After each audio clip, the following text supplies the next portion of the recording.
बिस्मिल्लाहिर्रहमानिर्रहीम। अस्सलाम वालेकुम नाज़रीन, मैं हूं लियाकत हुसैन और आप देख रहे हैं यूट्यूब चैनल। सबसे पहले तो हम नज़र दौड़ा लेते हैं आज की जो डेवलपमेंट हुई हैं उनके ऊपर।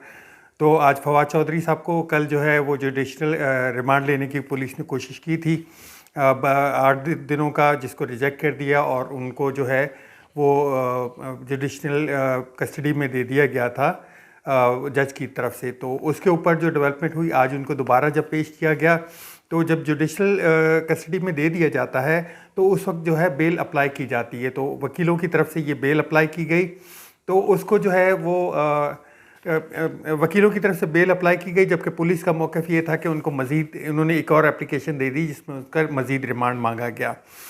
वो रिमांड क्यों मांगा गया उनको? क्योंकि जो जिस बिहाफ पे जो एफआईआर कटी थी उनकी, वो जो तकरीर थी मुतनाज़ा, उसके ऊपर जो बात हुई थी, वो तो उसमें तो फवाद चौधरी साहब खुद मान रहे हैं कि हाँ मैंने ये कहा था और मैंने ये वो किया था। लेकिन पुलिस की तरफ से एक जो एप्लीकेशन डाली गई कि जी हमें एक तो आवाज़ का फॉरेंसिक करवाना है और दूसरा उनका जो एक चेहरे का वो होता है अपना फेस फेस उसको बोल रहे हैं फेस एटॉप्सी या इस तरह का नाम है, तो वो करवानी है। वो तो देखें, ये तो ज़रूरत ही नहीं थी, क्योंकि जो तकरीर है वो तो सारी मीडिया पे, सोशल मीडिया पे पड़ी हुई है और वो खुद जो फवाद चौधरी साहब हैं वो इस चीज़ का इकरार कर रहे हैं कि हाँ जी मैंने ये लफ्ज़ कहे थे और मैं खुद हूँ। और इसमें फिर उनकी उनकी और क्या करवानी है। लेकिन इस केस को आपको, जैसे मैं पहले ही बता चुका हूँ, कि इस तरह लटकाना है जैसे शहबाज गिल जैसा मामला है, उसकी तरफ ले जाना है कि एक इसकी धमक पड़े कि जी और दूसरे जो हैं वो भी देख के डरें। आपने देखा होगा कि फ़ारूक हबीब के ख़िलाफ़ भी एफआईआर कटी, उनका भी नाम आया, उनको खैर बेल मिल गई। वो जो होती है तकरीबन 26 जनवरी तक या इस तक के मिली है, मुझे डेट कंफर्म नहीं है, मैं आपको वो भी बता दूंगा।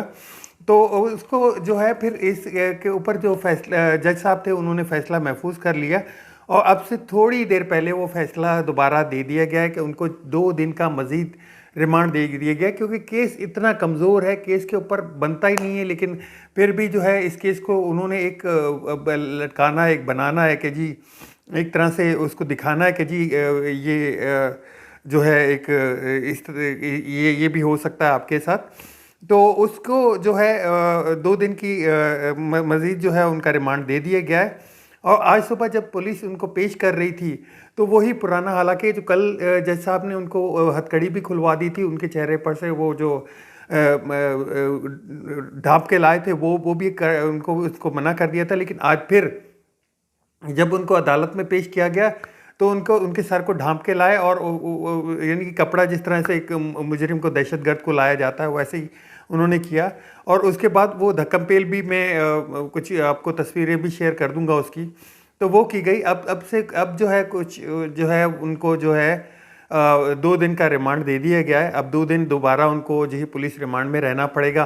पहले तो वो अडयाला जेल में शिफ्ट करने की हुक्म जारी हो गया था, जिसके ऊपर बेल अप्लाई होनी थी, लेकिन अब नहीं हो सकी। अब उनको 2 दिन का जुडिशल रिमांड पुलिस को मिल गया है। तो उसके ऊपर, और दूसरी तरफ हम एक बात करते चलें, जो कल के हवाले से इसहाक डार साहब की प्रेस कॉन्फ्रेंस थी कि उसमें उन्होंने बड़ा इल्ज़ाम लगाया। कभी किसी के ऊपर इल्ज़ाम लगा रहे थे, इस्टेब्लिशमेंट के ऊपर इल्ज़ाम लगा रहे थे कि जी वो डॉन लीग की वजह से और पनामा लीग की वजह से ये सब कुछ हुआ। दूसरी जाने वो इमरान खान साहब के ऊपर इल्ज़ाम लगा रहे थे कि जी ये सब कुछ इमरान खान साहब की वजह से हो रहा है। वो एक तरह से गलबलाए हुए हैं कि जी जो कुछ हो चुका है वो तो एक आईएमएफ का साफ नज़र आ रहा है कि जी आईएमएफ की शराइत इन्होंने मंजूर कर ली हैं और जो है आईएमएफ के हवाले अवाम को जो है आईएमएफ के हवाले कर लिया। अब जब इसकी मीटिंग होगी 10 तारीख को, 31 जनवरी से 9 फरवरी तक की उनकी मीटिंग का डेट है, मुज़ाकरात की डेट है। अब मुज़ाकरात के बाद देखना होगा कि वो क्या डिमांड मज़ीद करते हैं। 2-3 डिमांडें तो मैंने आपको बता दी। एक तो उन्होंने बोला था कि आपको जो है वो डॉलर को ओपन मार्केट में मतलब फ्री फ्लोट करना है, वो उन्होंने कर दिया। दूसरी जगह देखें तो पेट्रोल प्राइस भी बढ़ेंगे, इससे गंदम के प्राइस भी बढ़ेंगे, हर चीज़ के प्राइस बढ़ेंगे।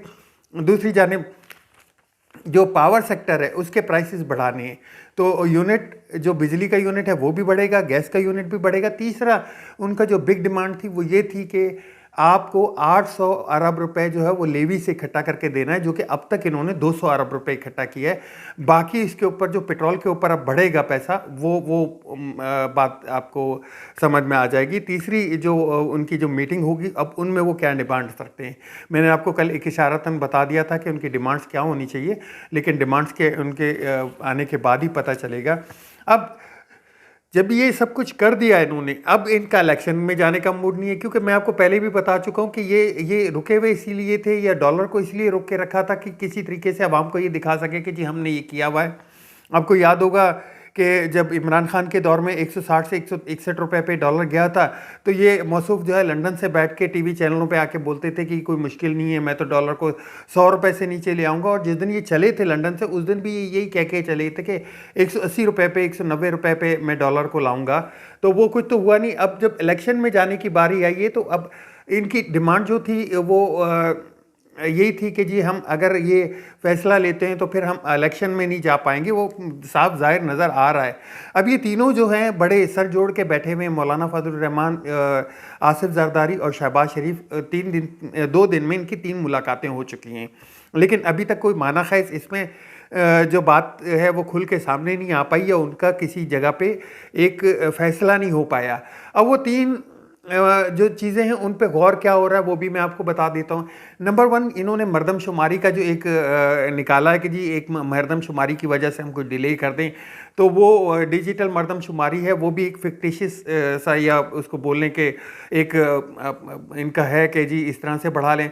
दूसरी जानिब वो ये सारा का सारा इल्ज़ाम लगा देंगे इमरान खान के ऊपर कि जी ये इमरान खान की वजह से इतनी महंगाई हो रही है और माशी जो है अनकंट्रोलेबल है और ये सब है। उसके बाद तीसरी चीज़ जो बड़ी ख़ास है, अब इन्होंने जो इस्लामाबाद और लाहौर में कई जगहों पे मौलाना फजलुर रहमान के साथ जो है वो कुछ तस्वीरें लग गई हैं, उन पे बड़ा ये लिखा जा रहा है, एक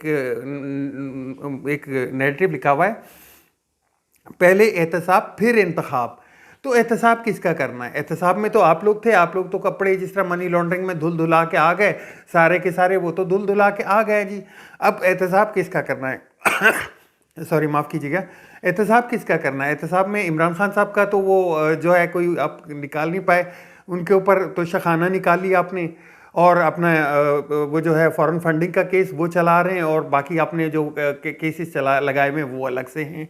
तो वो अब एहतसाब होना किसका है? एहतसाब में आपने नैब की जो चेंजिंग की है वो तो सारी एक तरह पड़ी हुई है। अब एहतसाब का ये जो एक नया नारा लगाया जा रहा है वो सिर्फ डिले करने की एक वो की जा रही है, लेकिन अभी तक इनका फैसला नहीं हुआ।